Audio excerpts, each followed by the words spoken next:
ಈಗ ನೀವು ನೋಡ್ತಾ ಇರಬಹುದು ಕಾಂಗ್ರೆಸ್ಸಿನ ಬಂಡಾಯ ಅಭ್ಯರ್ಥಿ ಸಾದಿಕ್ ಪೈಲ್ವಾನ್ ಅವರ ಮನೆಯಲ್ಲಿ ಇದ್ದೀವಿ. ದಾವಣಗೆರೆ ನಗರದ ವೆಂಕಾಬೋವಿ ಕಾಲನಿ ಇರ್ತಕ್ಕಂಥ ಅವ್ರ ಮನೆಯಲ್ಲಿಗೆ ಒಂದು ಕೊನೆಯ ಸಂದೇಶವನ್ನ ಏನು ಕೊಟ್ಟಿದ್ರು ಅವರು. ಏನು ಬೆಂಗಳೂರಿನಿಂದ ಕೆಲವು ನಾಯಕರು ಬರ್ತಾರೆ, ಆ ನಾಯಕರ ಜೊತೆಗೆ ಮಾತುಕತೆ ಇದೆ. ಎಲ್ಲ ಸಮಾಜ ಬಾಂಧವರು ನನ್ನ ಮನೆ ಕಡೆ ಬರಬೇಕು ಎಂಬತಕ್ಕಂಥ ಸಂದೇಶ ಕೊಟ್ಟಿದ್ರು. ಆ ಸಂದೇಶದ ಹಿನ್ನೆಲೆಯಲ್ಲಿ ಅಪಾರ ಪ್ರಮಾಣದ ಜನ ಸಾದಿಕ್ ಪೈಲ್ವಾನ್ ಅವರ ಮನೆ ಮುಂದೆ ಸೇರಿರ್ತಕ್ಕಂಥದ್ದು.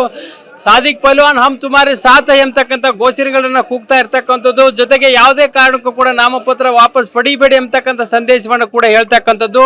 ಸಚಿವರಾದ ಜಮೀರ್ ಖಾನ್ ಮತ್ತು ವಿಧಾನ ಪರಿಷತ್ತಿನ ಸದಸ್ಯರಾದಂಥ ನಾಸೀರ್ ಅಹಮದ್ ಸೇರಿದಂತೆ ಪ್ರಮುಖರು ಇಲ್ಲಿ ಬರ್ತಾರೆ ಎಂಬತಕ್ಕಂಥ ಸುದ್ದಿ ಇಲ್ಲಿ ಮಾತಾಡ್ತಾ ಇರ್ತಕ್ಕಂಥದ್ದು. ಆದರೆ ಈವರೆಗೆ ಕೂಡ ಇನ್ನು ಉಳಿದಿರ್ತಕ್ಕಂಥದ್ದು ಒಂದೂವರೆ ಗಂಟೆ ಮಾತ್ರ ನಾಮಪತ್ರ ವಾಪಸ್ ಪಡೆಯಲು. ಸುಮಾರು 3 ಗಂಟೆ ಕೊನೆಯ ವೇಳೆಯಾಗಿದ್ದು, ಹೀಗಾಗಿ ಏನು ಒಂದೂವರೆ ಗಂಟೆಯಲ್ಲಿ ಯಾವ ರೀತಿಯಾದ ಬದಲಾವಣೆ ಆಗ್ತಿದೆ ಅಂತಕ್ಕಂಥ ಹೇಳಲಾಗುದಿಲ್ಲ. ಮತ್ತು ನಾಯಕರ ಮಾತುಕತೆಗಾಗಿ ಇಲ್ಲಿ ಬಂದು ಕಾಯ್ತಾ ಇರ್ತಕ್ಕಂಥದ್ದು. ಅದರ ಜೊತೆಗೆ ಸಾದಿಕ್ ಪೈಲ್ವಾನ್ ಅವರ ಬೆಂಬಲಿಗರು ಕೂಡ ಅಪಾರ ಸಂಖ್ಯೆಯಲ್ಲಿ ಬಂದು ಅವರ ಏನು ವೆಂಕಾಬೋವಿ ಕಾಲನಿಯ ಮನೆಯಲ್ಲಿ ಅವರು ಏನು ಕಾಯ್ತಾ ಇರ್ತಕ್ಕಂಥದ್ದು. ಒಟ್ಟಾರೆಯಾಗಿ ಇಲ್ಲಿವರೆಗೆ ಕೂಡ ಜಿಲ್ಲಾ ಉಸ್ತುವಾರಿ ಸಚಿವ ಅವರ ಆಪ್ತರಾದಂತ ಮಾಗನಹಳ್ಳಿ ಪರಸಪ್ಪ ಆಗಿರ್ಬೋದು, ಜೊತೆಗೆ ನಾಗರಾಜ್ ಆಗಿರ್ಬೋದು, ಬೂದ್ಯಾಳ ಬಾಬಣ್ಣ ಆಗಿರ್ಬೋದು, ಇವರೆಲ್ಲರೂ ಬಂದು ಈಗಾಗಲೇ ಮತ್ತು ಇಲ್ಲಿನ ಒಂದು ಬ್ಲಾಕ್ ಕಾಂಗ್ರೆಸ್ ಅಧ್ಯಕ್ಷರಾದಂದ್ರು ಮತ್ತು ಸಾದಿಕ್ ಪೈಲ್ವಾನ್ ಅವರ ಸೋದರ ಆದಂತ ಅಯ್ಯೂಬ್ ಪೈಲ್ವಾನ್ ಅವರು ಕೂಡ ಬಂದಿರತಕ್ಕಂಥದ್ದು.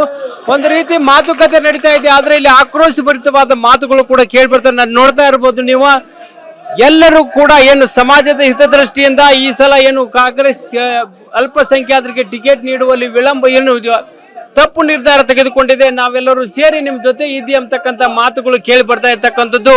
ಈಗ ತಾನೇ ಸ್ವಲ್ಪ ಹೊತ್ತಿನ ಹಿಂದೆ ನಮಾಜ್ ಮುಗಿಸಿಕೊಂಡು ಬಹುತೇಕ ಏನು ಅವರ ಬೆಂಬಲಿಗರು ಇಲ್ಲಿ ಮನೆ ಹತ್ತ ಧಾವಿಸ್ತಾ ಇರ್ತಕ್ಕಂಥದ್ದು. ಒಟ್ಟಾರೆಯಾಗಿ ಕೊನೆಯ ಹಂತದಲ್ಲಿ ಯಾವ ರೀತಿಯಾದಂತಹ ಒಂದು ಏನು ತಿರುವು ಪಡೆದುಕೊಳ್ತದೆ ಅಂತಕ್ಕಂಥದ್ದು ಒಂದು ಕುತೂಹಲ ಬಹುತೇಕ ಕಡೆ ಕಂಡು ಬರ್ತಾ ಇರ್ತಕ್ಕಂಥದ್ದು.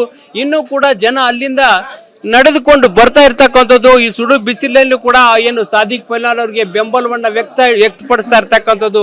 ಹೀಗಾಗಿ ಒಂದು ರೀತಿಯಲ್ಲಿ ಏನು 2 ಗಂಟೆವರೆಗೆ ಏನಾದರೂ ಒಂದು ಬದಲಾವಣೆ ಆಗ್ಬಹುದು ಎಂಬತಕ್ಕಂಥ ನಿರೀಕ್ಷೆ ಇರ್ತಕ್ಕಂಥದ್ದು. ಇನ್ನು ಸಮಯ ಕಡಿಮೆ ಇರೋದ್ರಿಂದ ಯಾರೇ ಆದ್ರೂ ಕೂಡ ಒಂದು ನಿರ್ಧಾರವನ್ನು ತೆಗೆದುಕೊಳ್ಬೇಕಾದ್ರೆ ಕನಿಷ್ಠ 1 ಗಂಟೆ ಆದ್ರೂ ಸಮಯ ಬೇಕಾಗಿದೆ. ಹೆಲಿಕಾಪ್ಟರ್ ಅಲ್ಲಿ ಬರ್ತಾರೆ ಅಂತಕ್ಕಂಥ ಹೆಲಿಕಾಪ್ಟರ್ ಬರ್ತಕ್ಕಂಥ ಸಾಧ್ಯತೆ ಕಡಿಮೆ. ಈಗಾಗಲೇ ಯಾವುದೇ ಸೂಚನೆಗಳು ಹೆಲಿಕಾಪ್ಟರ್ ಬಂದಂತ ಸೂಚನೆಗಳು ಇನ್ನುವರೆಗೆ ಪೊಲೀಸ್ ಇಲಾಖೆ ಅದು ಯಾರೂ ಸ್ಪಷ್ಟಪಡಿಸಿಲ್ಲ.